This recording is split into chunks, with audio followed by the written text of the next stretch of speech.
शांति। बाबा की सभी ने मुरली सुनी। विशेष बाबा ने देह बांध के मय से मुक्त बनने का बाबा ने इशारा दिया है। आज का टॉपिक भी बहुत अच्छा है। देह बांध के मय से मुक्त बने, क्योंकि बाबा इस वर्ष में हम सभी को व्यर्थ से मुक्त बनाना चाहते हैं। व्यर्थ से मुक्त, इसके लिए बाबा ने विभिन्न प्रकार की बातें बताई। व्यर्थ से मुक्त बनने के लिए बेफिक्र बादशाह बनो, सोमानधारी बनो। इसके साथ अभी जो बाबा ने इस बारी जो बताई, मयपन से मुक्त, और ये मयपन यही व्यर्थों का मूल कारण है। क्योंकि जिसके मन में व्यर्थ संकल्प चलते हैं उसका समय भी व्यर्थ जाता है। समय व्यर्थ गया, वो तीव्र पुरुषार्थी नहीं बन पाता। तो हम इस मयपन के मयपन है, इसको हम कैसे परिवर्तन करें। अगर ये मयपन है तो मयपन है, उसकी निशानी है। मय जिसके अंदर है उसको कोई ना कोई बातों की फीलिंग होगी। किसी ने पूछा नहीं, किसी ने सम्मान नहीं दिया। अगर मुझे कोई भी बातों की फीलिंग आते, इसका मतलब मेरे अंदर क्या है, ये मयपन है। और मयपन जिसके अंदर है उसको सहन शक्ति भी उसके अंदर नहीं होगी, वो भारी होगा। और जिसके कारण भारी होने से संकल्प भी निगेटिव चलेंगे। तो आज हम कहते हैं कि हम जो किया, जो मैं करता हूं, ये सब राइट है। अगर ये मयपन है, मयपन वाला दूसरों को सम्मान भी नहीं देगा। जिसके अंदर मयपन है वो दूसरों को सम्मान नहीं देगा और ना सोमान में टिक सकता है। मयपन वाला कभी भी सोमानों में भी टिक नहीं सकता। और मयपन वालों की बुद्धि भी भटकती है और उसका मन भी भटकता है। मयपन आना अर्थात अपने पुण्य के खाते को, उसका जमा का खाता जमा नहीं होगा। इसीलिए बाबा कहते बच्चे मयपन से क्या करो, मुक्त बनो। क्योंकि हर व्यक्ति जब चलता है उसके साथ साथ कुछ झूठे में भी साथ में चलते हैं। झूठे में मैं धनवान हूँ, मेरे अंदर ये विशेषता है, मैं ये कर सकता हूँ। जिसके ये मैं जागृत रहते हैं उसका असली मैं क्या होता है, दबा हुआ रहता है, छिपा हुआ रहता है। लेकिन जब इस कॉन्शियस में हम चलते हैं तो सोल कॉन्शियस नहीं बन सकते। जिसके ये झूठे में जागृत रहते हैं वो असली में छिप जाता है। और जब इस कॉन्शियस में चलते हैं, झूठे में के कॉन्शियस में, और उस व्यक्ति को फिर पूछा नहीं, सम्मान नहीं दिया, तो उस व्यक्ति के वो जो झूठे में आपस में टकराते हैं। अरे तुम तो इतना ये हो, तुम इतना पुराना हो, तुम्हारे लिए ये इन्होंने पूछा नहीं, इन्होंने सम्मान नहीं दिया। तो आपस में संकल्प की टकराव होते हैं और जिसके कारण व्यर्थ शुरू हो जाता है।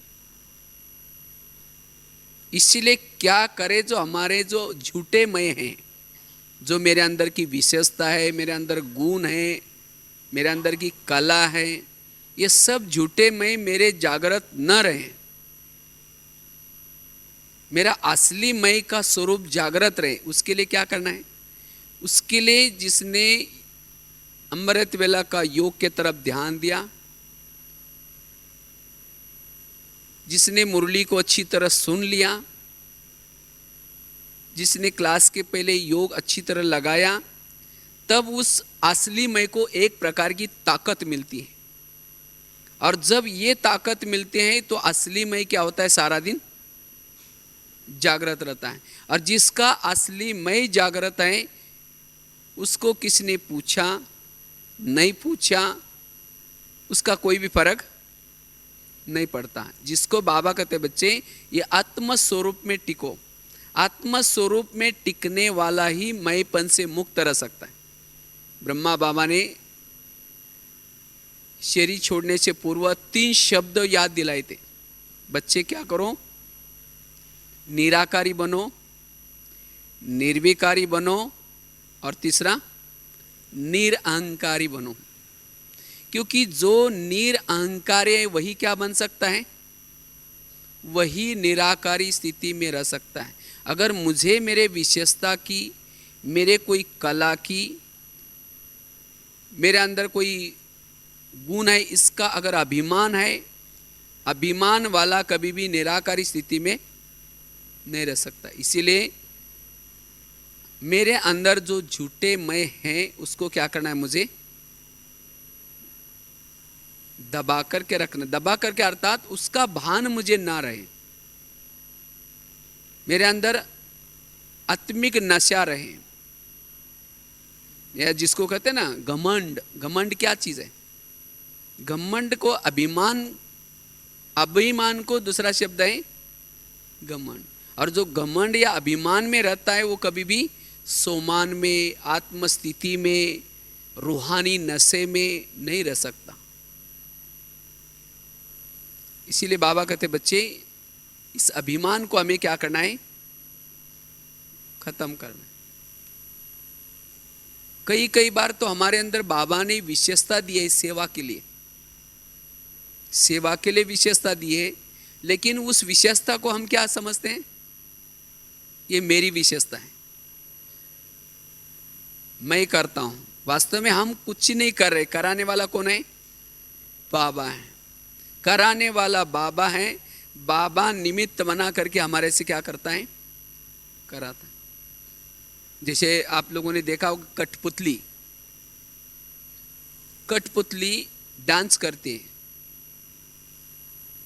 कठपुतली को चलाने वाला पर्दे के पीछे बैठा रहता है, छिपा रहता है, वो दिखता नहीं, और उसको महीन धागे बांधे रहते हैं उसको, कठपुतली को। और वो धागे वो क्या करता है, वो चलाने वाला पर्दे के पीछे बैठ करके वो उंगलियों से क्या करता है, वो नचाता है। और जब कठपुतली डांस करते हैं, उनका डांस देख करके जो दर्शक है, देखने वाले हैं, वो उसकी प्रशंसा करें, वाह कितने अच्छे हैं, कितना अच्छा डांस कर रहे हैं, और वो तालियां बजाएं। अगर उस तालियों को सुन करके वो कठपुतलियों को लगे कि वाह मैं बहुत अच्छा डांस किया, मैं करती हूँ, वास्तव में वो कठपुतली नाच रहे, वो पीछे पर्दे के पीछे बैठ करके वो क्या कर रहे हैं, नचा रहे। नचाने वाला धागे पकड़ करके क्या कर रहे हैं, नचा रहा है। अगर उसने नचाया नहीं तो कठपुतलियां क्या करेंगी, वही लटक जाएंगी, डांस नहीं कर पाएंगी। इसी तरह आज हमारे से भी बाबा क्या करता है, परम धाम में बैठ करके पर्दे के पीछे बैठा है, पर्दे के पीछे बैठ करके क्या करता है, हमारे से कभी सेवा कराता है, कार्य कराता है। लेकिन जब कार्य हुआ, सेवा हुई, उसमें वाह वाह हुआ, तो हम क्या करते, मैंने बहुत अच्छा किया, मैंने बहुत अच्छा करता हूँ। अगर मैं करते रहेंगे तो बाबा क्या करेगा, फिर वो नचाना छोड़ देगा, खींचने ही छोड़ देगा, तो वही लटक जाएंगे। इसीलिए कोई भी बातों की अगर वाह वाह होते हैं तो अंदर से क्या करना है, बाबा आपने कराया, बाबा आप कराता है, बाबा आप कराते हैं, तो ये बाबा बाबा निकलना जरूरी।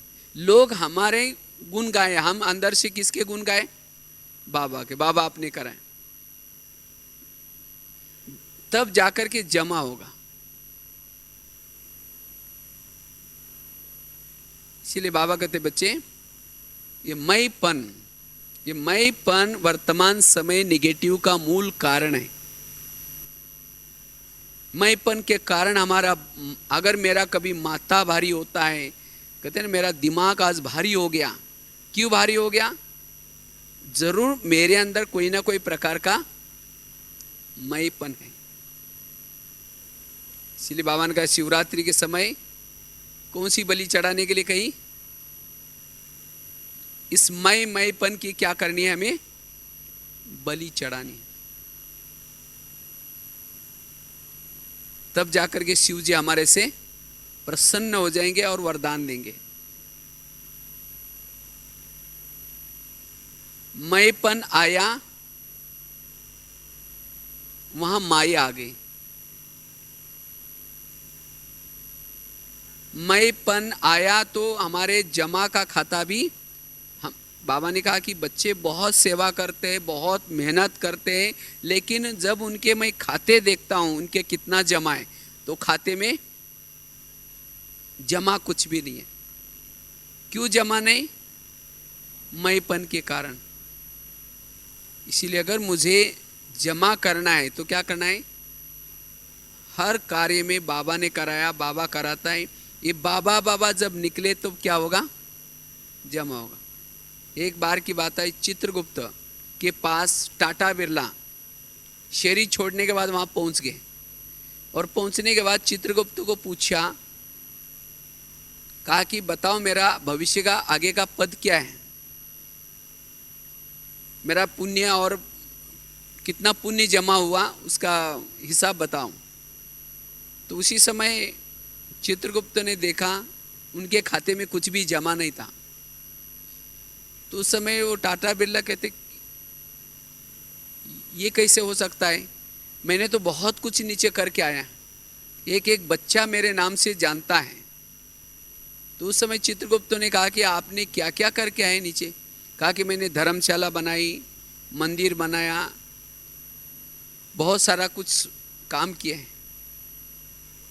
तो उसी समय चित्रगुप्त ने कहा कि मंदिर तो आपका लक्ष्मी नारायण का था, लेकिन नाम लिख दिया बिरला मंदिर, आपका नाम हो गया, आपका काम भी पूरा हो गया, इसीलिए जमा का खाता नहीं है।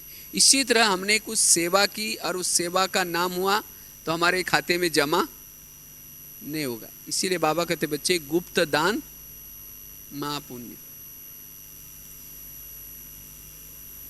क्योंकि ये मैपन अगर सूक्ष्म है, उसके अंदर क्या क्या और अवगुण दिखाई पड़ेंगे। जिसके अंदर मैपन होगा उसके अंदर क्रोध होगा जरूर। मैपन वालों के अंदर क्या होगा? क्रोध होगा। मैपन वाला,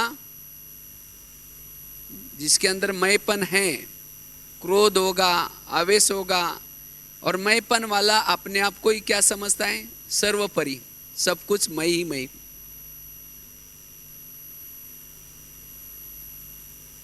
इसीलिए बाबा कहते बच्चे इस मैपन जो अंदर सूक्ष्म में छिपा हुआ है उसको निकालना है।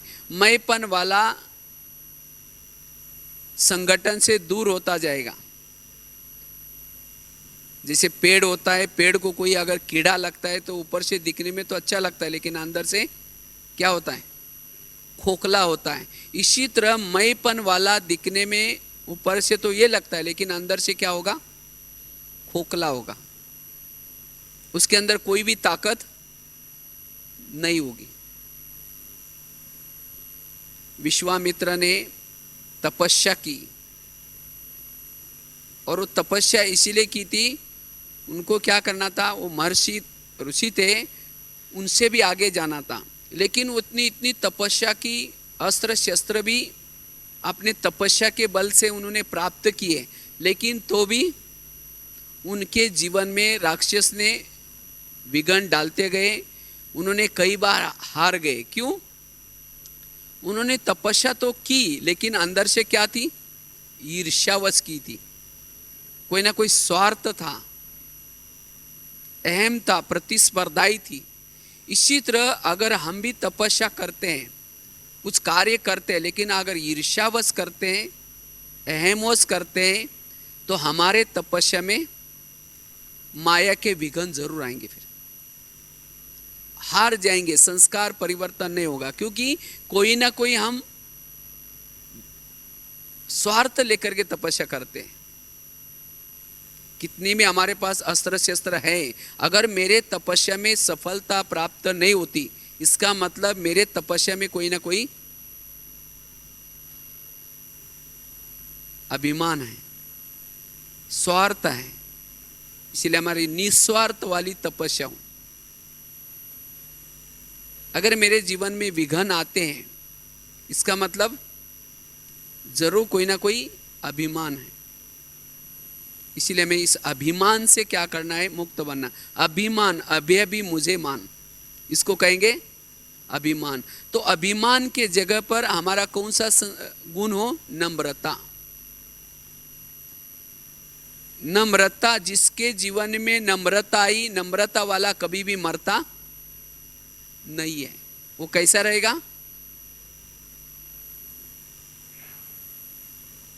वो अविनाशी रहेगा, उसका नाम अविनाशी रहेगा, जो जिसने नम्रता धारण की। इसीलिए बाबा कहते बच्चे नम्रता धारण कर। अगर अभिमान हमारे पास है, अभिमान वाला, जैसे कहा तो एक तो एकाग्र चित्त नहीं हो सकता, आत्मचिंतन परमात्मा चिंतन नहीं कर सकता, क्योंकि अभिमान वाला सदा प्रशंसा सुनने के चतुर रहता है, वो अपनी प्रशंसा सुनता रहता है। वो बाबा के गुणगान भी नहीं गाएगा, सबको कहेगा मैंने अच्छा किया ना, मैं बहुत अच्छा करता हूँ ना, मैं ये करता हूँ ना, मैं ही करता रहेगा। अगर मैं करता रहेगा तो वो सतयुग में नहीं आएगा। अभिमान अगर मेरे पास है, मैंपन है, तो मैंपन वाला त्रेता युग में जाएगा, क्योंकि मैं एक प्रकार की पूछ है, मुझे पूछा ही नहीं, मुझे बिना पूछे किया, और इसीलिए वैरत सोचता भी रहेगा, वैरत बोलता भी रहेगा। तो इसीलिए बाबा कहते बच्चे इस मैंपन की पूछ को क्या करो, आग लगा दो। जो इस मैंपन के पूछ को आग लगाएंगे तब लंका जल जाएगी। अगर ब्राह्मणों के अंदर जो मैंपन है, इस मैंपन के पूछ को आग लगाएंगे तो कहाँ जाएंगे, तब जाकर के ये लंका जलेगी। अगर मेरी पूछ रह गई तो जिसकी पूछ है, पूछ वाले लोग किस युग में है,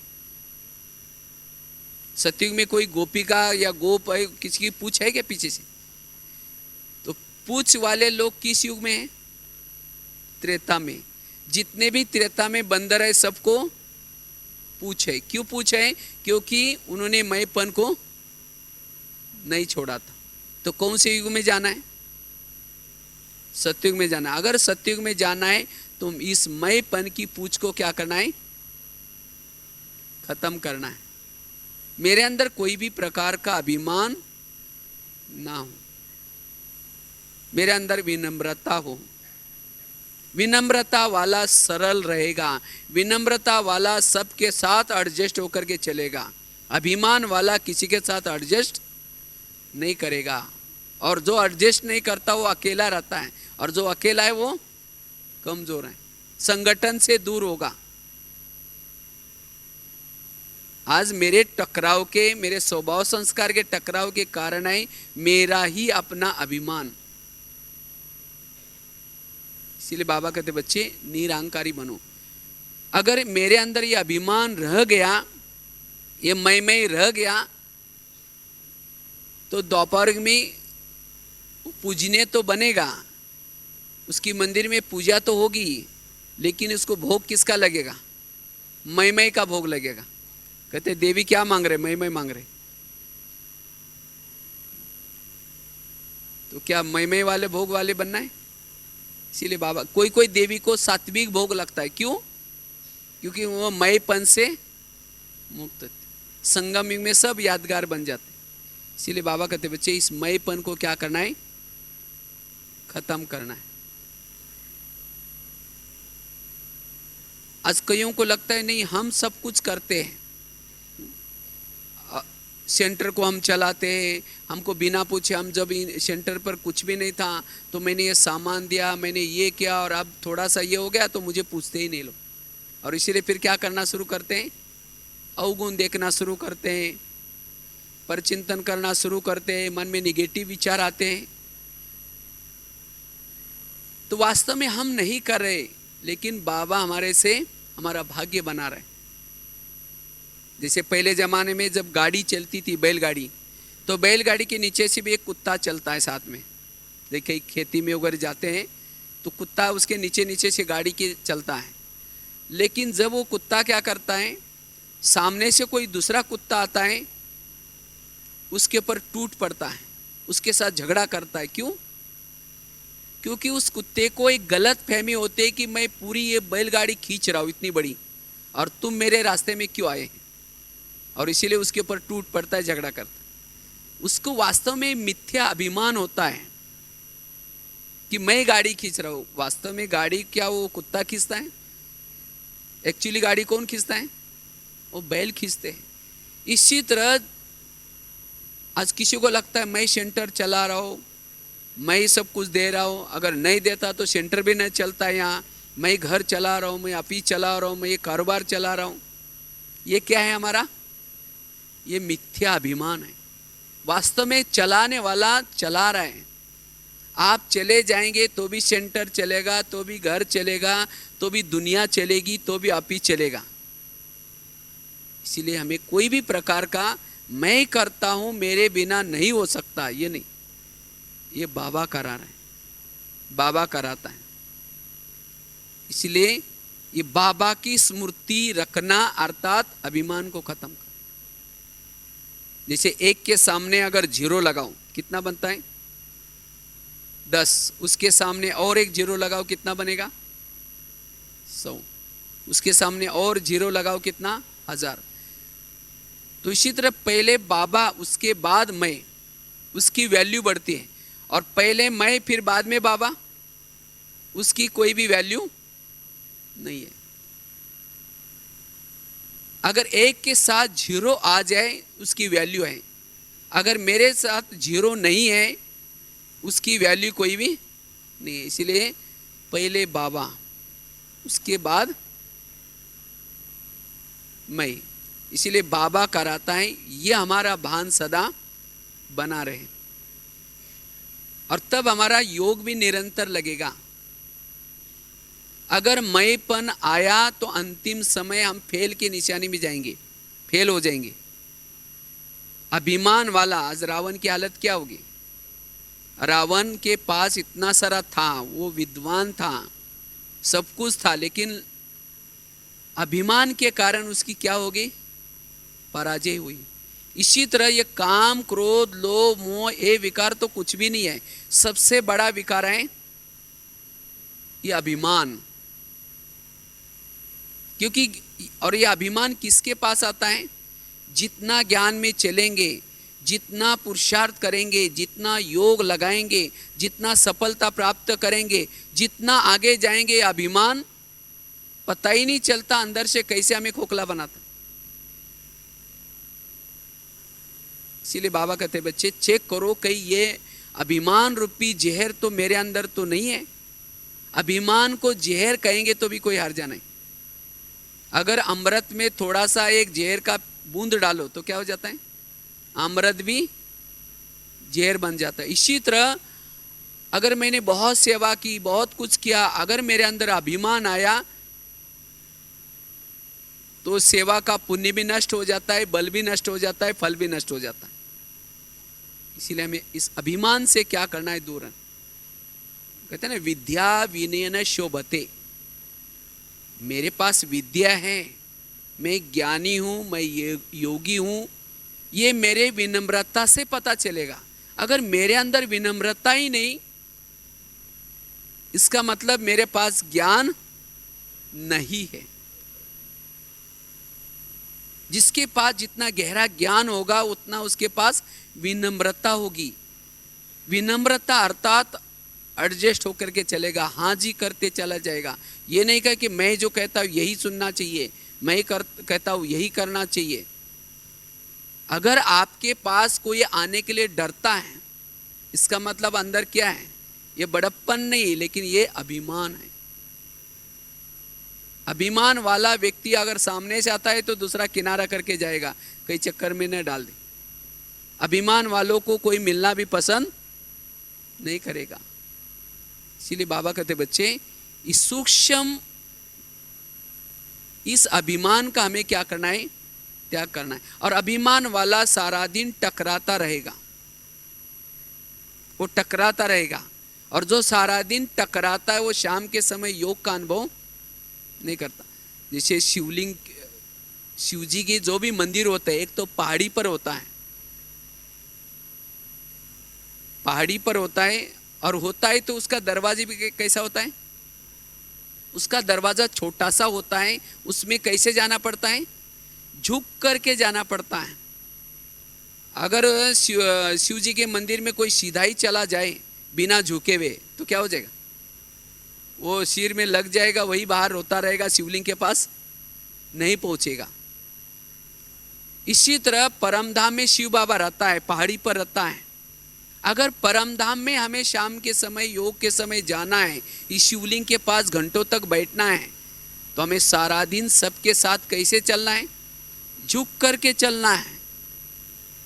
अगर तो सारा दिन अकड़ करके चलता है, टकराता है, तो शाम के समय योग में बैठेगा, शुरू तो करेगा मैं आत्मा हूँ, शांत स्वरूप हूँ, फिर कहेगा मेरे को उन्होंने क्यों बोला, ऐसा क्यों हुआ, वो टकराई हुई बातें ही याद आएगी, वो बाहर ही रोता रहेगा, शिवलिंग के पास नहीं पहुंचेगा। इसीलिए बाबा कहते बच्चे, अगर परमधाम में जा करके मुझे बाबा के पास पहुंचना है तो सारा दिन हमें कैसे रहना है, झुक करके रहना है। इसलिए दीदी हमेशा 2-3 शब्द कहती थी, झुक झुक झुक, मर मर मर, सीख सीख सीख।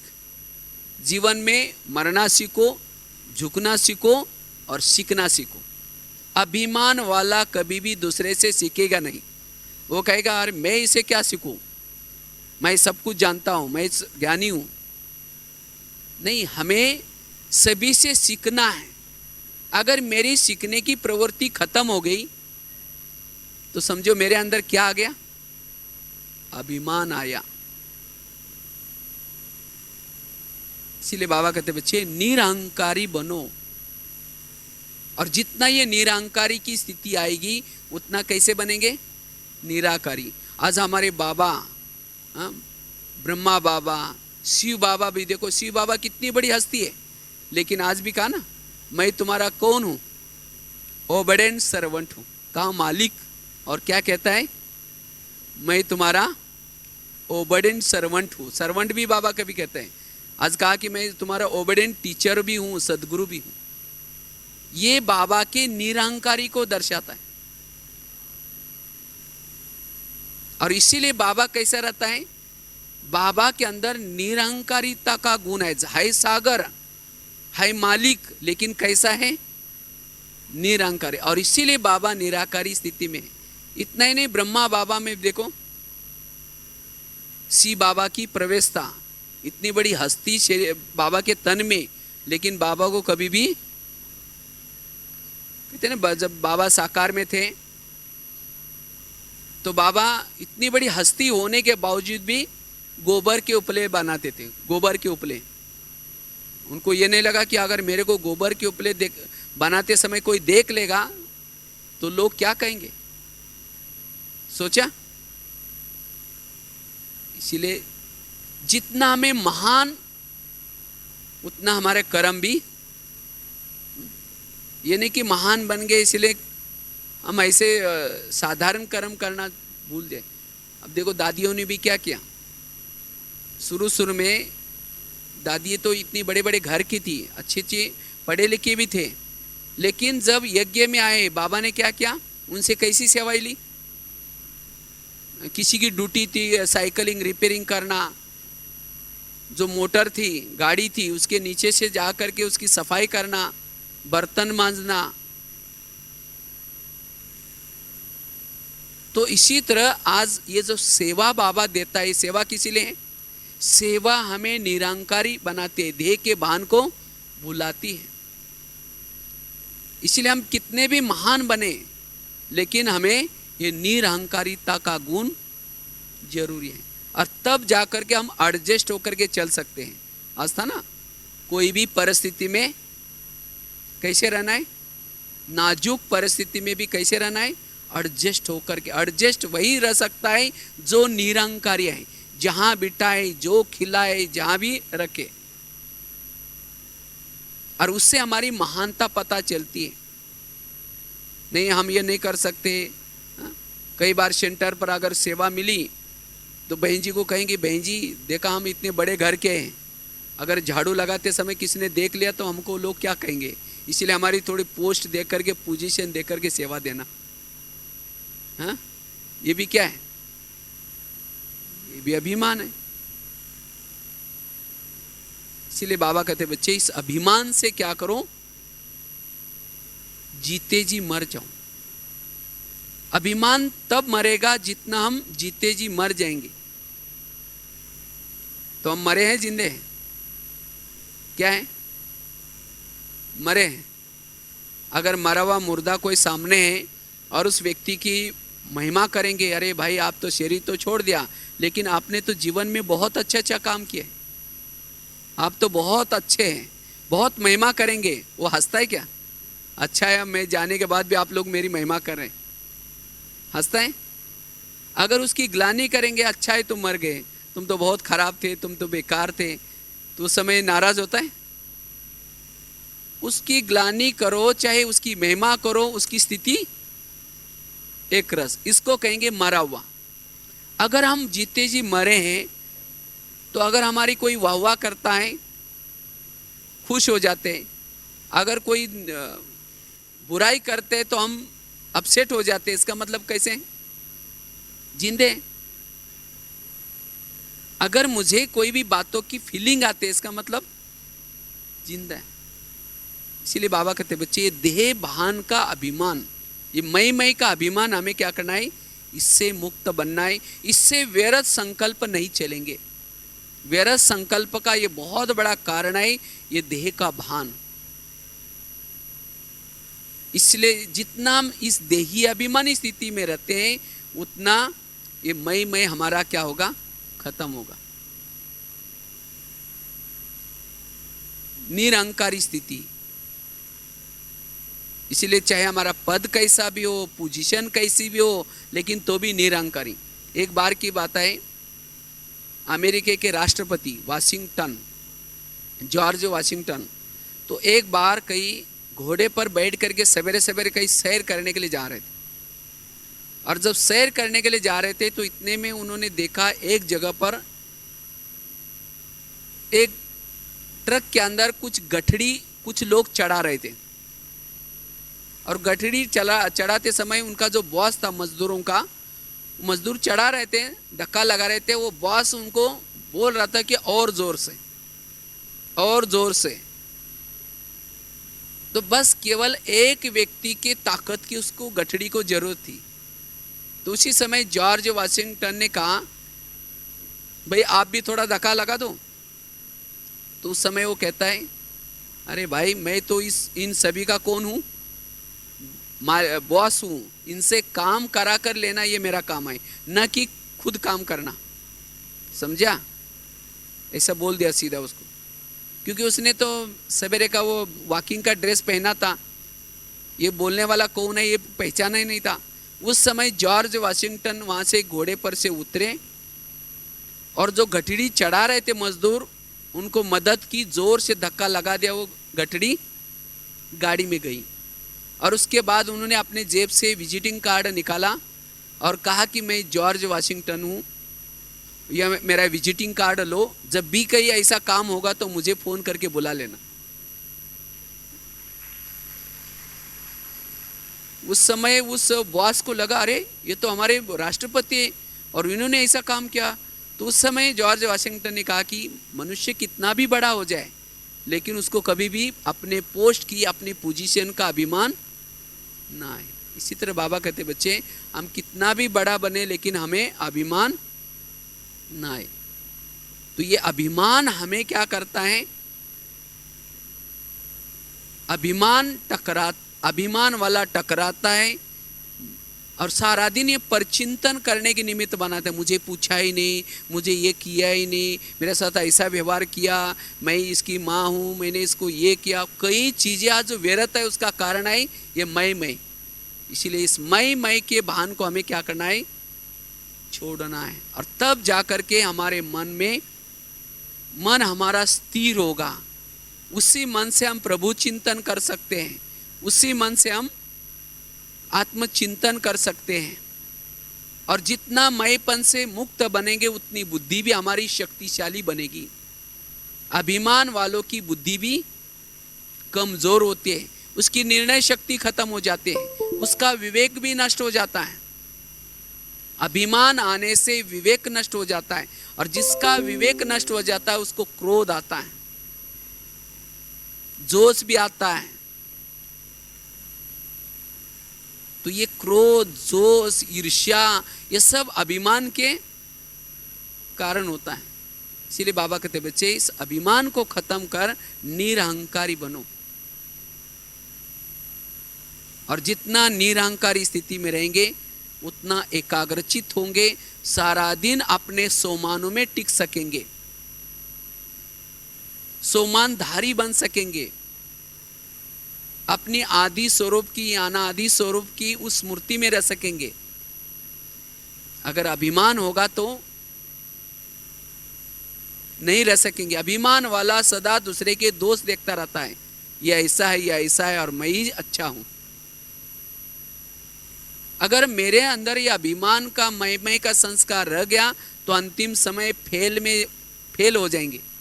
जैसे सुनाते हैं, पांडवों की जब विजय होती है और विजय होने के बाद सभी पांडव पहाड़ी पर गए, और उस पहाड़ी का नाम था मेरू पर्वत। और पहाड़ी कैसी थी? सीधी थी, और उस पहाड़ी पर वही चढ़ सकता था जो सत्य है और ईमानदार है। तो 5 पांडव, द्रौपदी, कुत्ता उस पहाड़ी पर जा रहे थे, लेकिन चलते चलते पहले तो द्रौपदी गिर गई, फिर आगे गया नकुल गिर गया, आगे गया सहदेव गिर गया, आगे गया भीम भी गिर गया, आगे गया अर्जुन भी गिर गया, आगे गया केवल कुत्ता और युधिष्ठिर वही स्वर्ग में पहुंच गए, बाकी सब बीच में लटक गए। ये सब यादगार यहाँ संगम का है। हमारी भी विजय होगी, विजय होने के बाद हमें भी पहाड़ी पर जाना होगा। पहाड़ी अर्थात माउंट आबू नहीं, पहाड़ी अर्थात परमधाम सीधा है, लेकिन उस पहाड़ी पर, उस परमधाम में वही जा सकता है जो निरहंकारी है। अगर मेरे अंदर कोई अभिमान है वो बीच में फेल हो जाएगा। आज नकुल क्यों गिर गया? क्योंकि अपने बुद्धि का अभिमान था। सहदेव क्यों गिर गया? अपने सहयोग का अभिमान था। भीम क्यों गिर गया? अपने शक्ति का अभिमान था। और अर्जुन क्यों गिर गया? मैंने इतने तीर चलाए जिसके कारण महाभारत में हमारी विजय होगी। तीर चलाने का अभिमान था, इतने तीर चलाए लेकिन लास्ट में फेल के निशान में आया। क्यों? अभिमान। और लास्ट में कौन किसने जीत प्राप्त की? केवल युधिष्ठिर। कहते कुत्ते ने युधिष्ठिर को मदद की। कुत्ता मतलब कोई प्रैक्टिकल कुत्ते की बात नहीं, ईमानदारी थी उसके पास।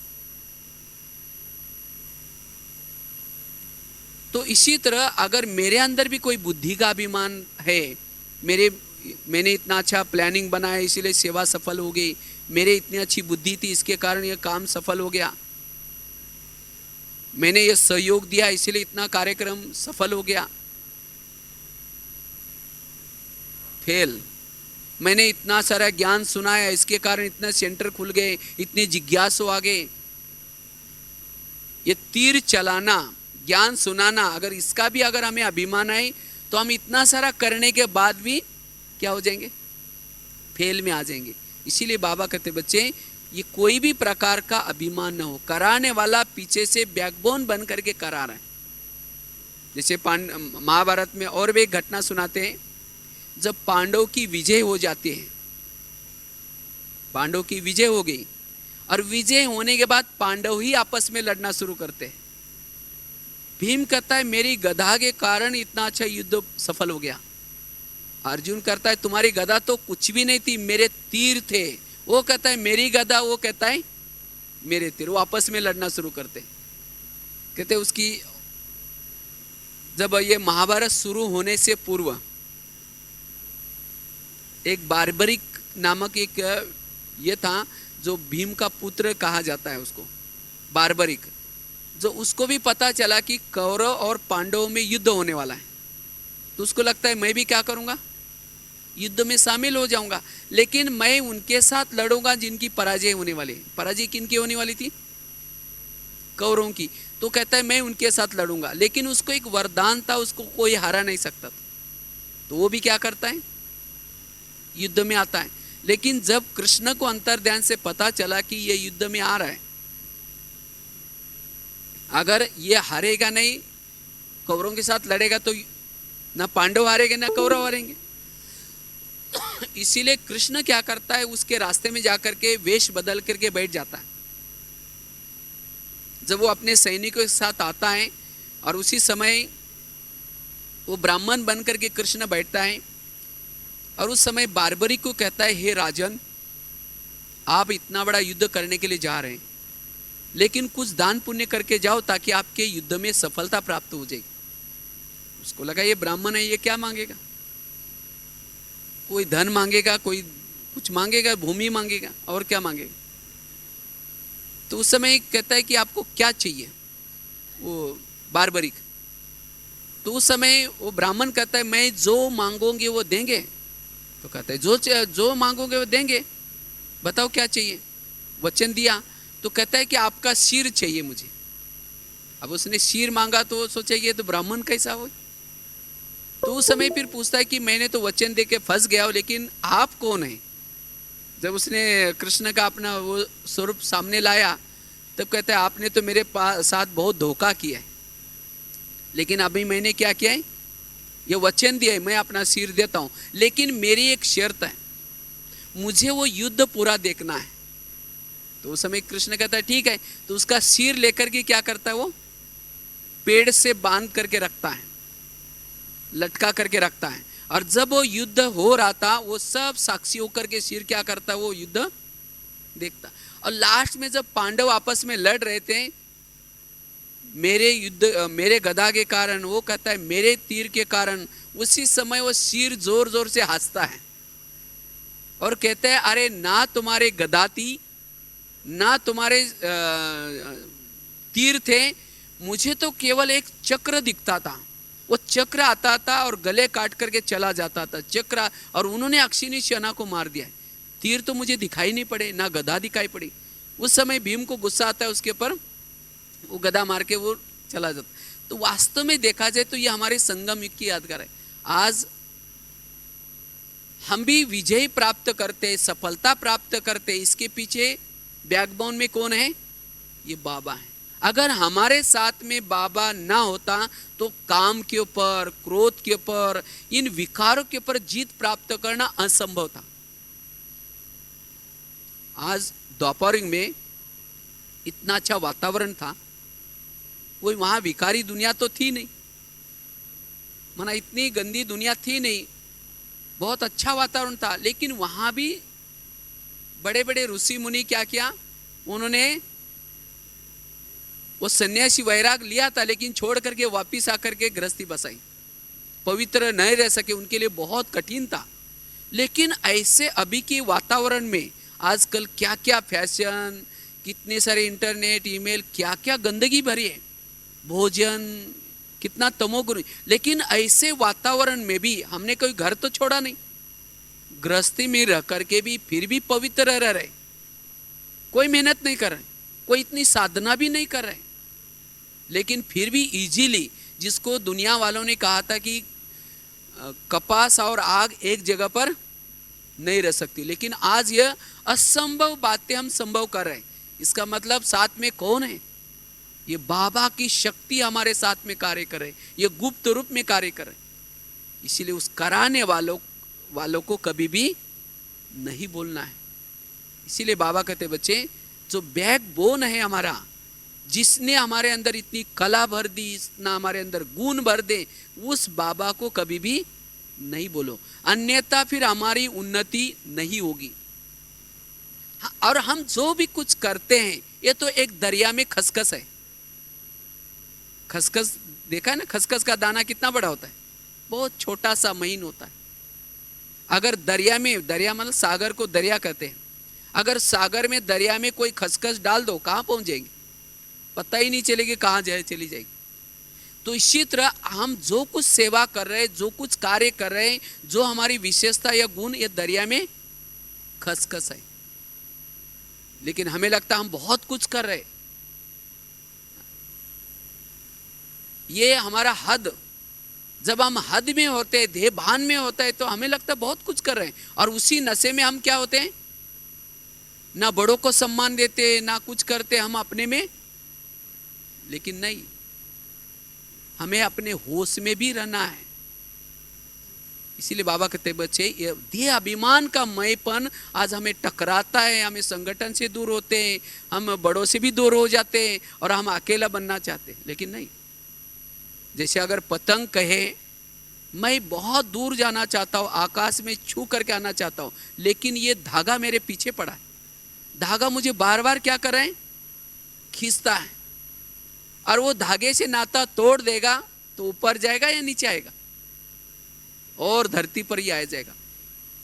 इसी तरह हमें भी भले हमारे अंदर कोई विशेषता आई, कोई गुण आए, लेकिन ये किसके कारण आए, बड़ों के कारण तो आए ना, जिनको निमित्त बनाया। आज कभी कभी जिसने कोर्स किया, जिसने हमें ब्राह्मण की दुनिया दिखाई, लेकिन हमारे अंदर कोई गुण आ गए, विशेषता आ गए, हम उसको ही क्या करते हैं, उनसे ही किनारा करना छोड़ देते हैं, उनकी बुराई करना शुरू करते हैं। यही हमारे पतन का कारण बन जाएगा। इसलिए अभिमान पतन का कारण है। और फिर कहते पता नहीं मेरा योग ही नहीं लगता। अगर योग नहीं लगता तो इसका मतलब मेरे अंदर ये देह भान का अभिमान है, और ये अभिमान में रहने वाला उसको आत्मस्वरूप, वो सोमानव का स्वरूप, वो टिक नहीं सकता इन चीज़ों में। इसीलिए बाबा कहते बच्चे निरहंकारी बनो, उस बाबा का धन्यवाद जो हमारा स्वीकार कर रहे हैं। इसीलिए उस निराकारी स्थिति में रहने के लिए अब हमें क्या करना है, हमारे अंदर अगर ये रहा है, ये मैपन रहा हुआ है, तो इस शिवरात्रि में क्या करना है, इसको यहां ही छोड़ के जाना है। उसकी पूरी क्या करना है, बलि चढ़ानी है।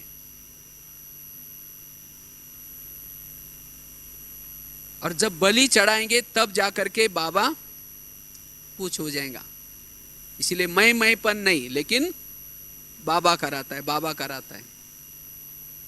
इसीलिए बाबा कहते हैं ये अभिमान आज थोड़ा कुछ करने से, थोड़ा कुछ करने से, जैसे मेंढक होता है ना, जब कुएं में होता है, जब कुएं में होता है तो उसको लगता है कुआं यही मेरी दुनिया है, लेकिन जब वो कुएं से बाहर आता है ऊपर, और तो देखता है दुनिया तो बहुत लंबी चौड़ी दिखाई पड़ रही है, तो उसका अभिमान क्या हो जाता है, चूर चूर हो जाता है। इसी तरह जिस जगह पर हम कुछ करते हैं, थोड़ा कुछ करते हैं, हमें लगता है हम बहुत कुछ कर रहे हैं, लेकिन जब बाहर आकर के देखते हैं, बेहद में देखते हैं, तो हमें लगता है हम कुछ भी नहीं। इसीलिए बाबा कहते बच्चे इस अभिमान से हमें क्या करना है, मुक्त बनना है। और इसके लिए हम कौन हैं, मैं कौन हूं, मैं कौन हूं, मतलब अनादि स्वरूप, आदि स्वरूप, इस सोमान में, असली सोमान में रहेंगे तो देह भान के जो मैपन है वो क्या हो जाएंगे, खत्म हो जाएंगे। आज ये देह भान का मैपन क्यों आता है, क्योंकि हम सोमानों के मैपन में नहीं रहते।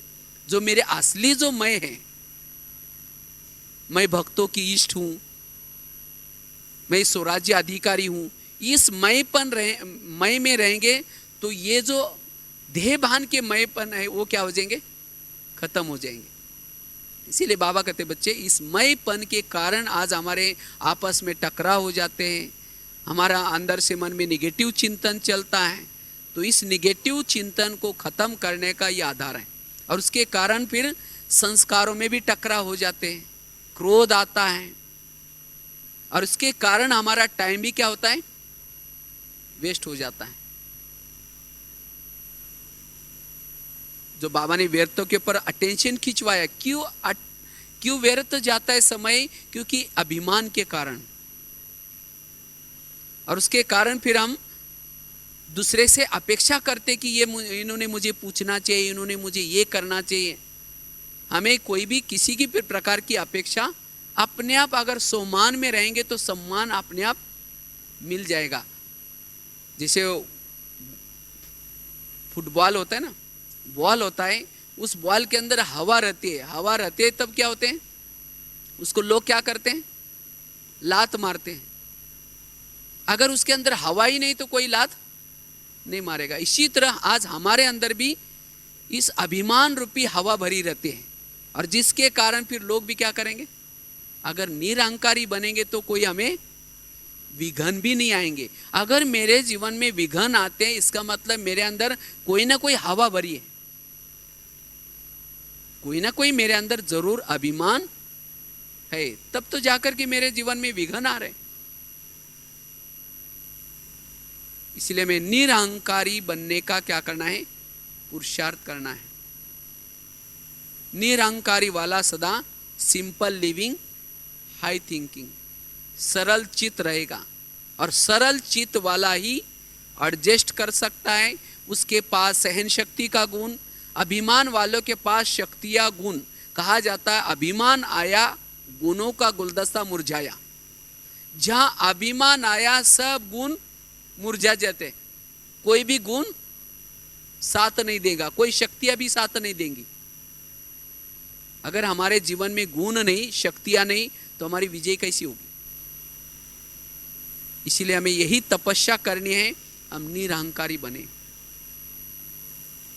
अभिमान रूपी जहर हमारे अंदर कुछ भी न रहे। और ये तब पता चलता है जब हमें किसने पूछा नहीं, किसने ये नहीं किया, तब अगर फीलिंग आते है तब पता चलता है।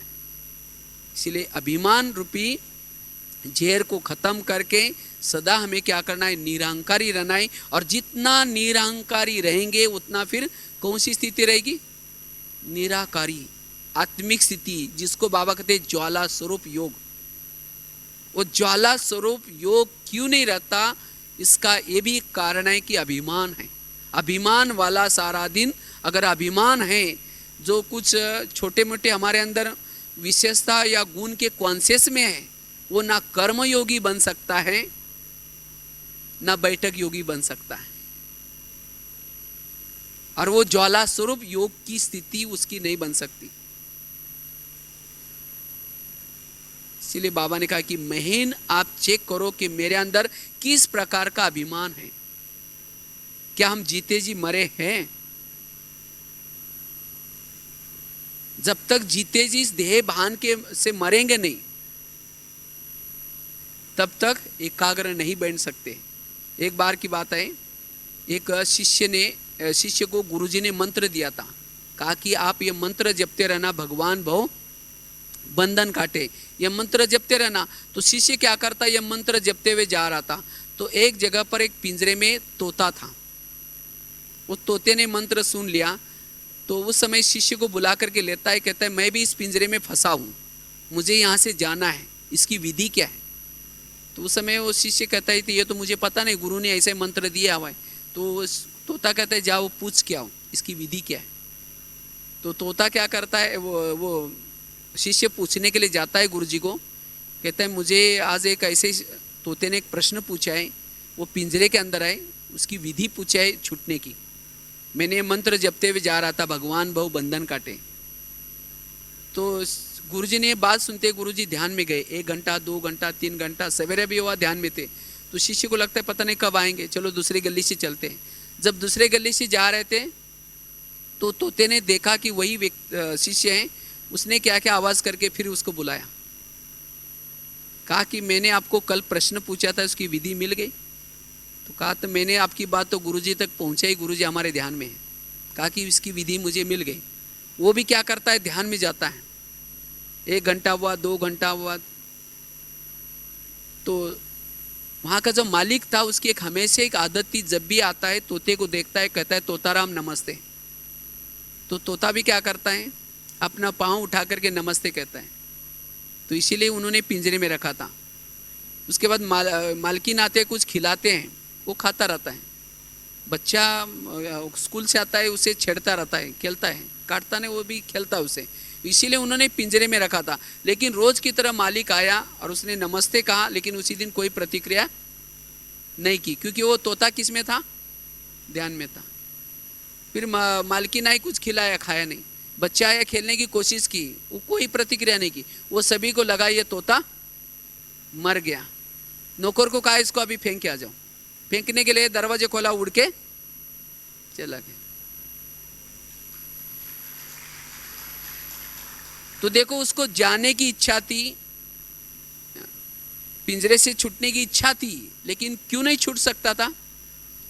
क्योंकि उसको खाने का इंटरेस्ट था, खेलने का इंटरेस्ट था। जब उसने इंटरेस्ट खत्म किया तो वहां से चला गया। इसी तरह बाबा कहते, बच्चे हम सभी भी इस पिंजरे के अंदर फंसे हैं, सबको जाने की इच्छा है। अभी बाबा ने कहा ना, अब क्या करना है, गेट खोलना है, जाना है। लेकिन कब जा सकेंगे? जब हमारे अंदर कुछ इच्छाएं, तृष्णाएं, जब तक उसका वैराग नहीं आएगा तब तक। वैराग अर्थात जैसे तपस्या में बैठते हैं, जीते जी मर जाना अर्थात वैरागी बनना। और जब तक ये अंदर से वैराग नहीं है तब तक, आज हमारी इच्छा तो है जाने की, लेकिन कोई अगर समझो आकर के कोई व्यर्थ बातें सुनाता है, वो ऐसी है, वो ऐसा करता है, फिर हम जैसे तोता नमस्ते बोलता था, हम भी क्या करते हैं, अच्छा और क्या हुआ, और क्या हुआ, मना नमस्ते नमस्ते कर रहे हैं, सिर हिला रहे हैं। मरे हुए का तो सिर नहीं हिलता ना। अगर मेरा इन चीज़ों में इंटरेस्ट है तो हम कैसे जाएंगे? इसीलिए बाबा कहते, बच्चे इन चीज़ों से वैरागी बनो। जो चीज़ें आपके तपस्या में बाधक है, जो संस्कार आपके तपस्या में बाधक है, इन चीज़ों से जब तक बेहद का वैराग नहीं होगा तब तक हम इस पिंजरे से छूट नहीं सकते। तो इसीलिए बाबा ने अभी कहा ना, बेहद के वैरागी बनो। और जब बेहद के वैरागी बनने के लिए हमारे अंदर कोई भी प्रकार का गुण है, विशेषता है, उसका हमें कोई भी प्रकार का कॉन्शियस ना हो। इससे भी वैराग, अपने स्वभाव से, अपने विशेषता से, अपने गुणों से वैरागी। ये मेरा कुछ भी नहीं, ये कराने वाला बाबा करा रहा है, ये तो मेरा भाग्य बनाने के लिए बाबा ने विशेषता और गुण भरी है। हमने देखा हमारे मधुबन में जितने भी भाई हैं, यहाँ जिस डिपार्टमेंट के बारे में, जिस बातों के बारे में कुछ भी नहीं जानते, उनको बाबा ने क्या क्या निमित्त बनाए, और उनको निमित्त बना करके उनके अंदर विशेषता भरी है अपना कार्य यज्ञ चलाने के लिए। इसीलिए उनको कोई भी प्रकार का ये कॉन्शियस नहीं रहता कि हम करते। हमने देखा हमारे अपने खुद के, मेरे जीवन के अंदर, हम तो कुछ जब ज्ञान में आए थे ना हिंदी जानते थे, ना कुछ भी भाषण करना तो छोड़ो, कुछ भी नहीं आता था। मैं तो 2 शब्द भी बोलने के लिए नहीं आता था। एकदम गांव में रहते थे, अनपढ़ परिवार में थे, पढ़ाई भी कोई ज़्यादा नहीं की, डायरेक्ट 5वीं कक्षा से शुरुआत की थी। लेकिन ऐसे रद्दी में बाबा का किताब मिला, लेकिन अंदर से बस बाबा को दिल से याद करते थे। लेकिन कभी जब शुरू में मैं आया तो मैं सोचा कि बाबा ने शायद मुझे गलती से सत्युग के लिए चुना है, अंदर कोई विशेषता नहीं, कोई गुण नहीं। लेकिन आज सचमुच देखा जाए, पीछे मुड़ करके देखते 25-26 साल में इतने सारी बाबा ने सेवा करा कर ली। ये बाबा ने दी हुई विशेषता है। हमें तो कुछ भी लौकिक में कुछ इसके बारे में जानकारी भी नहीं थी और कुछ भी नहीं जानते थे। इसीलिए बाबा कहते, बच्चे ये बाबा ने दी हुई विशेषता है, इसीलिए उसका अभिमान न हो। अगर अभिमान आया तो फिर अमानत में क्या हो जाएगी, ख्यानत हो जाएगी। इसीलिए बाबा ने हमारा भाग्य बनाने के लिए ये विशेषता दी है। तो जितना हम उस समय बाबा बाबा करते रहेंगे, वो विशेषता और दिन और बढ़ती जाएगी, उस विशेषता से और सफलता मिलेगी, सेवा भी होगी। अगर महीने महीने कहा तो विशेषता भी गुम हो जाएगी और भाग्य भी नहीं बनेगा। इसीलिए हमें क्या करना है, जितना निरहंकारी रहते हैं, नम्रचित रहते हैं, उतना हम इस ज्ञान मार्ग में बहुत आगे चल सकते हैं। नहीं तो जैसे दिखाते ना, जब नरक से स्वर्ग में जाना है तो कुछ प्रॉब्लम्स आते हैं। सबसे पहला प्रॉब्लम है देह भान का, काम का। उसके पर जीत प्राप्त किया तो क्रोध आता है, फिर मोह आता है, उसके बाद लोभ आता है, उसके बाद काम, क्रोध, लोभ, उसके बाद मोह, उसके बाद अहंकार। अहंकार लास्ट वाला है। तो इसीलिए लास्ट वाला विकार, उसके पर ही जीत प्राप्त करना बड़ा मुश्किल है। ब्राह्मणों के लिए काम विकार पर जीत प्राप्त करना इजी हो गया, लेकिन अभिमान बहुत सूक्ष्म है। और जब तक इस अभिमान के ऊपर जीत प्राप्त नहीं करेंगे तब तक हम विजयी नहीं बनेंगे, तब तक हम ज्ञानी नहीं बन सकेंगे। इसीलिए बाबा कहते बच्चे, आज जो हमारे मन में व्यर्थ आता है, जो हमारा समय बर्बाद होता है, ये व्यर्थ का कारण है ये मैंपन। इसलिए ईगो इज डेंजर, अभिमान बहुत डेंजर है। इसीलिए इस अभिमान, अब जैसे कोई बहुत ऊंचे पहाड़ी पर से गिरने जैसे है, अगर ऊपर से गिरेंगे तो क्या हो जाएगी, हड्डी गुड्डी सब टूट जाएगी। इसीलिए इस अभिमान के मयपन को हमें क्या करना है, अब यहाँ छोड़ना है और उसके लिए निरहंकारी स्थिति में रहने का अभ्यास करना है। और इसके लिए हर कार्य में बाबा कराता है, बाबा ने कराया, जितना बाबा बाबा करते रहेंगे ये मयपन क्या हो जाएगा, खत्म हो जाएगा। और उसके लिए जितना हम अपनी स्थिति को पावरफुल बनाएंगे, जितना सोमानों में रहेंगे, जो असली मेरा जो मान है, इस असली मान के स्वरूप में रहेंगे, तो ये नकली जो मान है, झूठे जो मैं है, इसका कोई भी असर हमें नहीं पड़ेगा। उतना हम शांत स्वरूप में, आनंद स्वरूप में, शक्ति स्वरूप में इस स्थिति में रहेंगे। नहीं तो हमारा होता क्या है, किसी ने थोड़ा प्रशंसा की, फूल जाते हैं, और किसने थोड़ी ग्लानि की, हवाई निकल गई, कई दिनों तक मुरझे हुए रहेंगे, उसका शक्ल ही कैसा दिखता है। इसीलिए बाबा कहते बच्चे क्या करो, अब चलन और चेहरे से सेवा करो। चेहरे से सेवा करने के लिए वही सेवा कर सकता है जो निरहंकारी है। निरहंकारी वाला सदा नम्रचित होकर के, हाजी होकर के, सदा सबके साथ एडजस्ट होकर के चलेगा, कोई भी परिस्थिति में भी सदा खुश रहेगा, सदा संतुष्ट रहेगा। और वही चेहरा फिर सबकी सेवा कर सकता है। आगे चल करके बहुत सारे परिस्थिति के बातों के पहाड़ गिरने वाले हैं, लेकिन अगर मेरे अंदर अभिमान होगा तो पहाड़ के नीचे चकनाचूर हो जाएगा। उस पहाड़ गिरने के बाद भी अगर हमें जीवित रहना है, उसे बच करके रहना है, इसके लिए निरहंकारी स्थिति जरूरी है। अभिमान वाले आगे चल करके किनारा करेंगे, संगठन से भी किनारा करेंगे, छोड़ भी देंगे। जो निरहंकारी वाला है वो सदा एडजस्ट करके रहेगा। इसीलिए हमें यही पुरुषार्थ करना है निरहंकारी बनने का। इसीलिए ये समझना है कि मैं एक कठपुतली हूँ और ऊपर बाबा बैठ करके क्या कर रहा है, मुझे चला रहा है, कार्य करा रहे हैं। मैं तो नहीं, कुछ भी नहीं करता हूँ, बाबा निमित्त बना करके करा रहे हैं। निमित्त भाव, निर्माण भाव, निर्मल वाणी, दादी का जो स्लोगन था ना, तो इसी तरह में इस मैं के अगर अभिमान को, देह भान को छोड़ेंगे, तभी आत्मा का जो हमारा ओरिजिनल लेसन है, आत्मा अभिमानी स्थिति का, वो पक्का हो जाएगा। और जब हम आत्म स्वरूप में टिकना शुरू हो जाएंगे, हमें एक अतीन्द्रिय सुख मिल जाएगा। हर पल हम प्रभु मिलन मना सकेंगे। आत्म स्वरूप में टिकने से हम ओरिजिनल जो आत्मा के गुण है उस स्थिति में रह सकेंगे। तो ये आत्म स्वरूप के सुख के सामने ये प्रशंसा, ये मान सम्मान कुछ भी नहीं है। इसीलिए बाबा कहते बच्चे, जो असली सुख है वो प्राप्त करो, क्योंकि अभिमान में रहने से हमारी इच्छाएं तृष्णाएं और बढ़ती रहेंगी। अभिमान वाला कितना भी उसको मान दो, कितना भी कुछ महिमा करो, तो भी वो तृप्त नहीं बन सकता। वो हमेशा क्या करेगा, और ही बढ़ता जाएगा, उस और ही प्रशंसा सुनने के छात्रक होगा। इसीलिए ऐसी देह भान वाली प्रशंसा हमें नहीं सुननी है, लेकिन वो अतीन्द्रिय सुख का अनुभव। इसीलिए अतीन्द्रिय सुख का अनुभव करने के लिए, जैसे जड़ें कैसे होते हैं, पेड़ों की जड़ें गुप्त रहते हैं। अगर पेड़ों की जड़ें कहे कि ये पेड़ को लसो लो देखते रहते हैं, इसका ही फल खाते रहते हैं, इसकी महिमा करते रहते हैं, मुझे तो पूछते ही नहीं।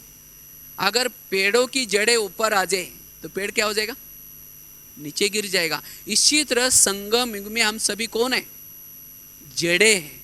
और जड़े कैसी रहते हैं, गुप्त रहते हैं। जितना संगम युग में गुप्त रहेंगे, उतना पूरा कल्प में प्रत्यक्ष हो जाएंगे। अगर संगम युग में हम प्रत्यक्ष हो जाएंगे तो पूरा कल्प में गुप्त रहेंगे, कोई नहीं पूछने वाला। यहाँ तो मान श्यान सब कुछ मिलेगा, लेकिन वहां फिर आपका कोई भी नहीं रहेगा। इसीलिए बाबा कहते बच्चे, अगर जमा का खाता बढ़ाना है, इस हाथ ने दिया इसको पता भी न चले, और तब जा करके हम हर परिस्थिति का सामना कर सकते हैं। अभिमान में अगर होंगे तो परिस्थितियों का सामना नहीं कर सकेंगे, घबराएंगे और ही हमें शंकाएं पैदा होगी। अभिमान वालों को शंकाएं पैदा होते हैं, शंकाएं, कुशंकाएं, मेरा ये न हो जाए, वो कल्पना भी करेगा, उसको और आगे की भय होगा। लेकिन जो निरहंकारी है उसको कोई भय नहीं होगा, कोई डर नहीं होगा, वो सदा ही एकाग्रचित होगा। तो इसीलिए अभिमान आज हमारे पुरुषार्थ में निगेटिव वातावरण, निगेटिव संकल्प चलाने का बहुत बड़ा कारण है। इसीलिए इसकी चेकिंग करनी है और इस अभिमान के जहर को हमें क्या करना है, खत्म करना है और निरहंकारी स्थिति में रहना है। तब जाकर के निरंतर हमारी निराकारी स्थिति बनी रहेगी, ज्वाला स्वरूप स्थिति बनी रहेगी और जिससे हमारे जन्म जन्मांतर के विकर्म विनाश होते रहेंगे। तो यही पुरुषार्थ करना है। ठीक है, ओम शांति। अच्छी तरह पावरफुल स्थिति में होकर के, बिल्कुल उस निराकारी स्थिति में स्थित होकर के, इतना निराकारी स्थिति में, और बाबा को जो भी अपनी विशेषता है, गुण है, इसको क्या करें, बाबा के हवाले कर दो। बाबा को कि बाबा आपका धन्यवाद, आपने जो भी मेरे अंदर ये विशेषता गुण आपने भरी हुई देन है, ये मेरा कुछ भी नहीं है, आप जो भी कराएंगे मेरे से सेवा, इस तरह से बिल्कुल निरहंकारी होकर के उस निराकारी स्थिति में स्थित रहने का अभ्यास और बाबा से शक्ति लेनी।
जीवन की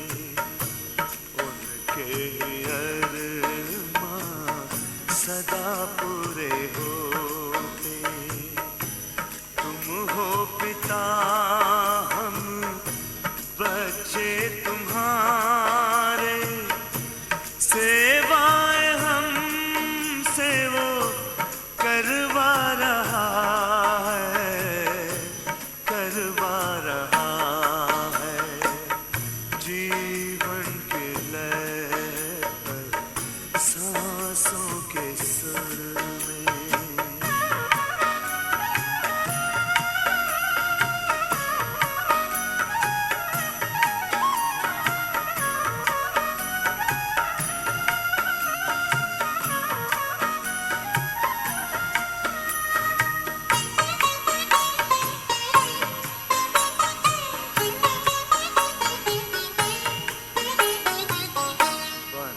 करके साथी वो जग है बदलता, वो करके साक्षी स्वर्ग है रचता। हमारी सूरत से होके वो रोशन, जलवा वो अपना दिखला रहा है।